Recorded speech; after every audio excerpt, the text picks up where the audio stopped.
আসসালামু আলাইকুম ওয়া রাহমাতুল্লাহ। আমরা আজকে আসছি আপনার তারুলি কেওড়া ব্রিজে। এখানে হচ্ছে আপনার জালকাঠি সদরই বলতে পারেন, সদরের একটা গ্রাম সাইডে আছে এখন। এই কেওড়া ব্রিজ হয়েছে আপনার প্রায় 100-200 বছর পুরনো ব্রিজ। কেন আমাদের সামনে এই সাইডে আপনার আছে কৃত্তিবাসার জমিদের বাড়ি। আর এই জমিদের বাড়ির রাস্তা কিন্তু মূলত এই দিক থেকেই যায়।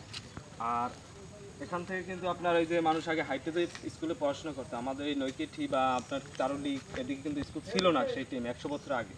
তখন আমরা যখন জন্ম হই না, আমাদের দাদার আমল থেকে আমরা শুনে আসছি পূর্বপুরুষ থেকে। এই যে দেখছেন ব্রিজটা, এই ব্রিজটা কিন্তু এখন নতুন করছে, ঠিক আছে? তাই এই ব্রিজটা নতুন করছে। এটা প্রায় 150 বছর আগের ব্রিজ ছিল। এখানে একটা ভাঙ্গা একটা ব্রিজ ছিল, এখন কিন্তু ব্রিজটা নাই, ঠিক আছে? আর এখানে কিন্তু একটা ঐতিহাসিক জায়গা এই জায়গাটা, হ্যাঁ। আর এখানে এই যে দেখেন সবুজ মাঠ, এই জায়গায় কিন্তু এই মানুষের ধান পান চাষ করে, এখনো কিন্তু সুন্দর করে ধান চাষ করতে আছে, ঠিক আছে? আর যারা এই এলাকার যারা গরু বছর পালে এরা কিন্তু এই জায়গায় গরুটুকু বাঁধে এই সময়, সিজনাল সময়। আর আমরা কিন্তু আসছি আজকে মূলত আপনাদের ভিউটা দেখার জন্য। এত সুন্দর ভিউ হয় সন্ধ্যার দিক থেকে যে মানুষ এখানে আসে কিন্তু পর্যটনের মতো। আমরা কিন্তু সেই সময়টা আপনারা যে আসতেছিলেন, আমরা একদম আপনাদের পরিচয় করাই দিব যে কেওড়া ব্রিজ সম্বন্ধে, এই জন্যই আমরা আসছি। আর এই যে দেখেন একটা গাছ, ঠিক আছে? এই গাছটা মূলত আপনার প্রায় 300 বছর পুরনো গাছ। 300 বছর পুরনো এই গাছে, এইখানে এই গাছের নাম শুনলেই মানুষ আসতে চায় না।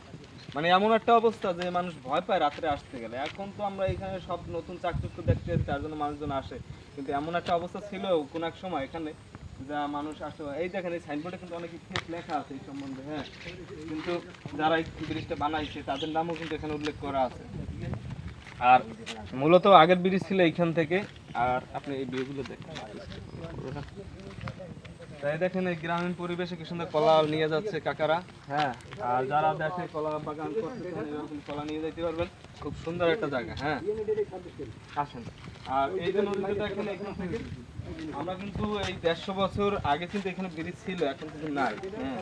আর এই ব্রিজটা সম্ভবত 4-5 বছর এসে বানাইছে। কিন্তু এইখান থেকে আটগড় কুরিয়ানের নাম শুনছে অনেকে। বাংলাদেশ বরিশালের একটা বেস্ট একটা জায়গা ছিল এখানে, যে জায়গাটা একদম পুরা নাম করা জায়গা, যে আটগড় কুরিয়ানা। এই আটগড় কুরিয়ানা কিন্তু এখান থেকেই যায় মূলত, হ্যাঁ। আর সেখানে যে গেলে এমন পরিমাণ সুন্দর ভিউ, আপনাদের আগে আমরা অন্য কোনো ভিডিওতে আপনাদের দেখাবো যে ওই জায়গাটা কেমন, অত সুন্দর, হ্যাঁ। আর এই যে নদীটা না, এই নদীটা কিন্তু অনেক মাছ পড়ে, এখনো অনেক চিংড়ি মাছ আছে যা মানুষ ধরে। ঠিক আছে, তাহলে পরিবেশটা দেখুন কত সুন্দর। আপনারা আসবেন এখানে ঘুরতে, হ্যাঁ। আর কিন্তু সেফটি নিয়ে আসবেন, এখানে কিন্তু বাঘ আছে। ঠিক আছে, ভালো থাকবেন। আসসালামু আলাইকুম ওয়া রাহমাতুল্লাহ।